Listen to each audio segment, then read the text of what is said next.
Hello and welcome to my channel. I'm Lydia with Raindroplila, and today I'm going to continue working on this journal that I'm making out of an Amazon mailer. And I'm planning to actually make this journal to use with my junk journal September with the prompts, and this is actually hosted by Cassie with Dust to Roses. And so I'm still working on this because I haven't finished the journal, but I realized that for part 2, the sunrise hues, I feel like this is like sunrise and actually sunset hues because I got the blue and the pink, and I'm from Texas, and here in Texas the sunsets are really colorful and bright, so we often will go outside and watch the sunset, and there's a lot of like pinks and red skies. Anyways, so I feel like instead of sunrise, I would do sunset because we always love going out there and watching the sunset. Anyways, and then there's also unusual attachment, and I'm also going to do unusual attachments for this one because I have an unusual attachment to Elmer's glue, and this is what I'm going to use to glue down my paper. Okay, so I crumpled it up, and I'm actually gonna glue it down, and hopefully it'll be good. I kept kind of going back and forth between using paper or just doing fabric on the cover, but I love this paper, and since it's for my own personal use, I'm just gonna go with the paper. And then I think that I want to mention that usually if you have a journal that you use a lot, and see how this is paper, I wouldn't just glue paper on here and just use it like this, because I don't know how sturdy that would be. I'd also want to add some kind of fabric, at least for the spine, because that's the fabric will help it last longer, I think, because it's fabric. So I'll either put fabric on the inside or use it on the spine. I'll see. I'm not really sure. I always kind of just go with it. And then another thing I wanted to mention is that so I just created this border here with the trims, and I like the side, but then I did the same here, but I was kind of in a rush, and so I didn't do that little edge. See that little edge right there? And this, a lot of the fabric that I do use is repurposed fabric. So these pieces are from either clothes that my children wore. Actually, this lace is brand new, okay? But then this lace and then is actually repurposed, and this is just some fabric that's repurposed.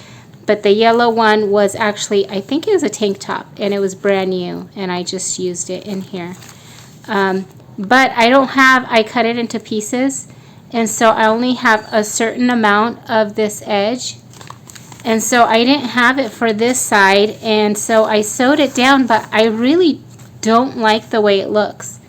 I actually hate the way the brown looks against this pink, and so I think it looks fine here because of this edge, but I really don't like it here. So I kept thinking about that. I'm like, okay, this is gonna bother me, okay? Okay, so I was gonna mention that a lot of times if I just keep creating and I don't take a break and come back to it, I'll kind of create, and then I like something, but when I come back, I'll realize that I don't like this at all, and it kind of bothers me. Now, it's not the worst thing in the world. I just don't like the combination. I think that in like 2006, around that time, brown was really popular with a lot of colors, and it was like everywhere, like brown and pink, brown and that baby blue, and I just don't like it that much. I like it on here, but I don't on here. So I kept thinking, how can I make it look kind of fresh and better? Okay, so I also want to mention that this is a preference. So if you like this, that's fine. But I don't like it. Maybe there's some other emotional whatever attachments to it, the reason I don't like it. But if you like it, go with it. So I don't like the way the dark brown with this pink. I just don't like this color combination. And I like the colors, I just don't like the way they mix. So anyways, what you can do, I'll show you what I'm doing to fix that. Because I kind of like it, but just something feels off. So if you take another color and you put it right there, I feel like it immediately changes it. So maybe it's the tone of the pink. Maybe I just don't like the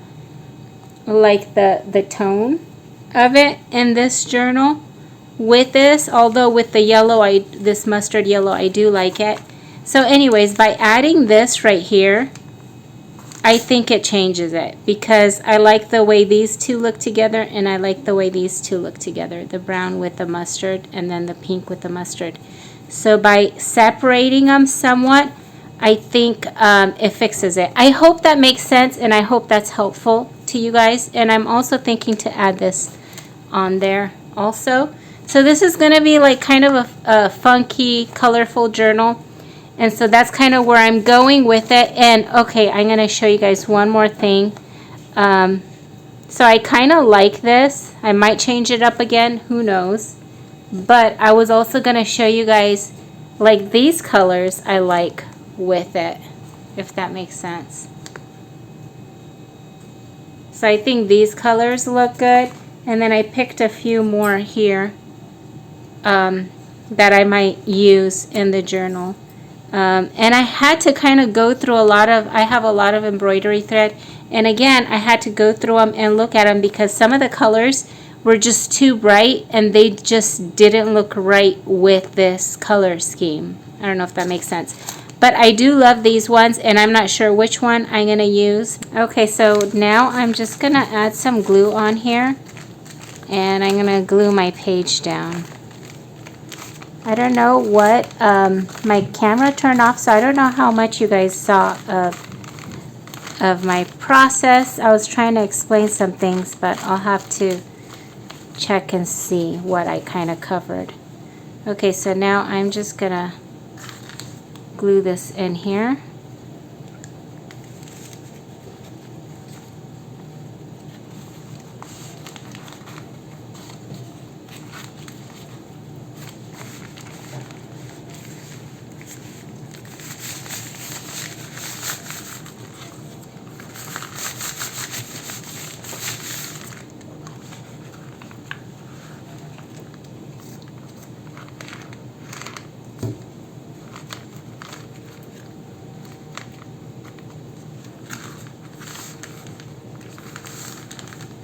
And I don't mind if it's not perfect, because it is my journal, and so I really don't care. I feel like imperfections are actually really good, or I like them in my journals.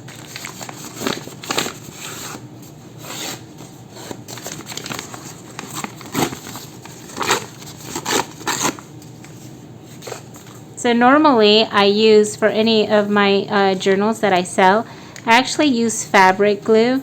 And so I haven't used Elmer's glue in any of my journals in forever. So I'm kind of curious to see how this turns out. I used to do a lot of mixed media type of stuff. And even, let's see, I used to use Elmer's glue for a lot of different things, including I had this cabinet that I found in my parents' storage or garage, and I actually covered it in newsprint. This was years ago, like 30 years ago. And so I covered it in newsprint, and I used glue kind of like to decoupage it, if that makes sense. And then I painted on top of it, and I stamped it a little bit. And so I really love the way the texture, I just love the way it worked. Let's just put it that way. Okay, so that's my journal.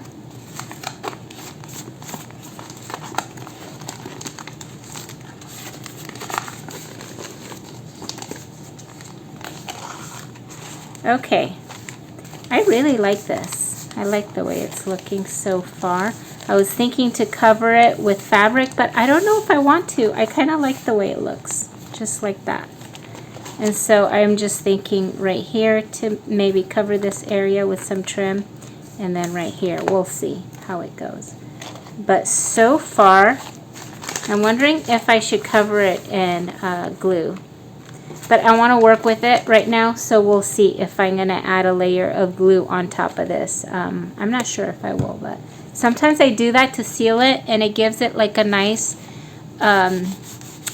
it gives it like a nice finish. It's very matte, but we'll see if I do that or not. I also have Mod Podge, but I feel like Mod Podge is a little bit glossy, even the matte one is, so I like the Elmer's glue because it gives it like a protective coating, but it's not glossy. It's more matte and more flat than even the matte Mod Podge. Okay, I forgot to mention, I have the beginning of this on, I have part 1 on YouTube, so if you guys are just dropping by and watching from here, I have part 1.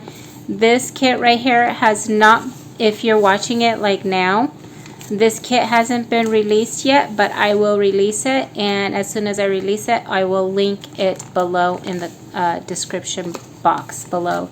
And then this one right here is from Ruby and Pearl, and I love how well the colors go with this one.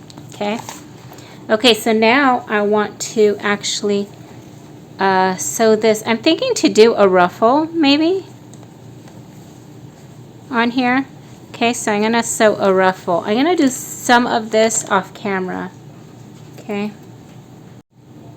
Okay, so I have my embroidery thread, and I'm actually separating it in half. So I'm going to use only 3 strands for sewing on my cover. Like, I'm going to use it for like details on the cover. I'm not sure what I'm doing yet. I think I'm just going to start with a ruffle on the side, so that's kind of what I'm gonna start with. I'll just do a ruffle, and I'm gonna kind of like, I'm gonna pause it so you guys don't see everything, because you guys don't need to watch, you know, this might take an hour and or more. I'm gonna skip parts that you guys don't need to actually watch, but I am using one of these things to thread my needle.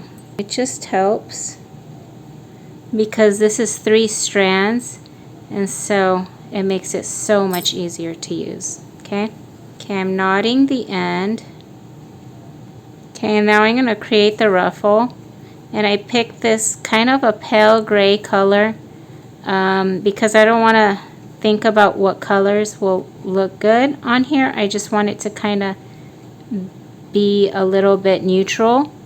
And plus, I think I'm going to put this on top, so it's not going to matter anyways. But sometimes it's nice to use a contrasting thread or a color that is like kind of part of your journal. Like in the front here, I used hot pink. I don't know if you can see that little detail with the pink. So it's like basically this pink I used right there. So I like that. I like to do that, but I don't always do that.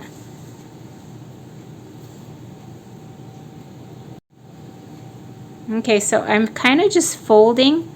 I'm kind of folding this up like this, and I don't care to be perfect because I like my ruffles to be just a little bit imperfect. And so I make my ruffles first, and I do make them by hand. It gives me a little bit more control. Okay, so I made my little ruffle, and now it's not long enough, see that? So I need to make it a little bit longer. Oh, it's not focusing. Okay, so the way I do that is I have this fold. I'm following that same fold. So I'm folding it up for my ruffle. So I just folded it up like that, and I'm just going to continue right here, if that makes sense.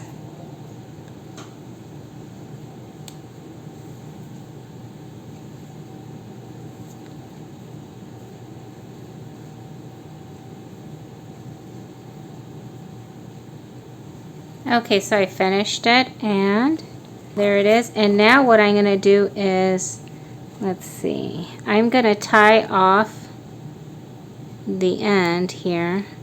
You can just glue it on there with Fabri-Tac. That could make it pretty easy, but I like actually stitching, and so I'm going to stitch it on here. Plus I want to add this little piece in here. So I think that that's what I'm going to do. I'm just going to stitch it on here. And so I'm going to go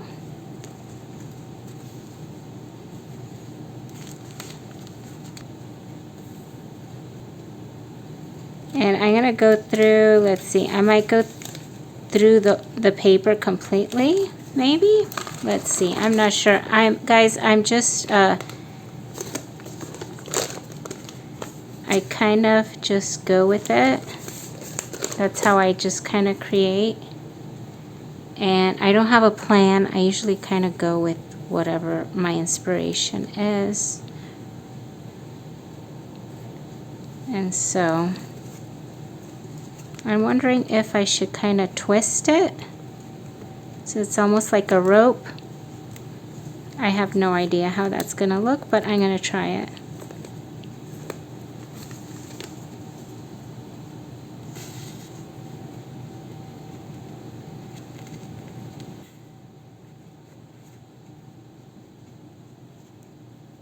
Okay, so this is the part that I actually glue down.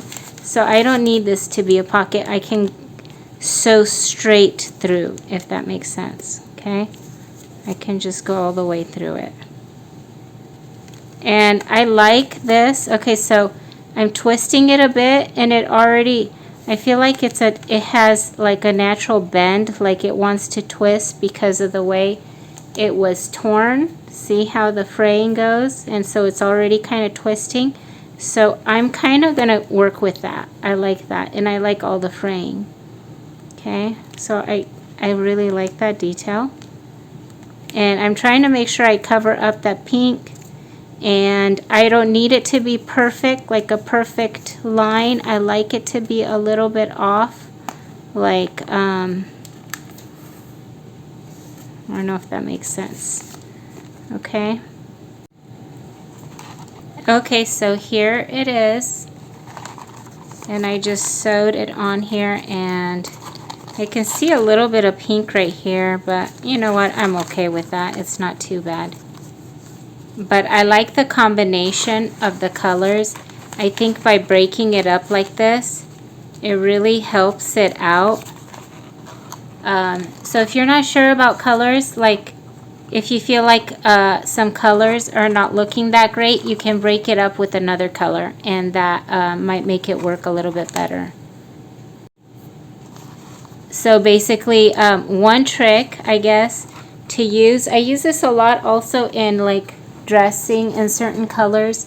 So if a certain color does not look good on your skin tone, if you wear like a different color on top that looks good on you, that's closer to your face and your skin tone, and you break up those two colors, you can wear something that maybe doesn't look as great but you like. So that's kind of the same idea here. So basically the pink, I like the way the pink looks with the mustard color, but I don't like the mustard color with the brown. And so I'm breaking it up with the mustard because I think the mustard color looks good with the brown and the pink. And same with this teal green. I think it looks good with both these combination and these. So it kind of helps balance out the color maybe. I don't know if that makes sense. But try that if you're not sure in the future. Like if you feel like two colors don't look right, try to break it up by either matting your picture, your digitals, or your image, or if you're working with fabric, try layering different bits, and that can actually help. I hope that makes sense. I don't know if I'm being very clear. Okay, so there's my cover for now. I'm gonna glue this up, and I'm going to cover this up. Okay, and here's how the stitching, my stitching, I don't even pay attention to the back of it. This will all be covered, right? And so this is the front. And I love the little ruffle. I think it turned out great. Okay, so if you guys liked it, let me know and stay tuned because I will continue working in this journal. Oh, and let me know what you guys think. Thanks for joining me, and I hope you guys have a wonderful day.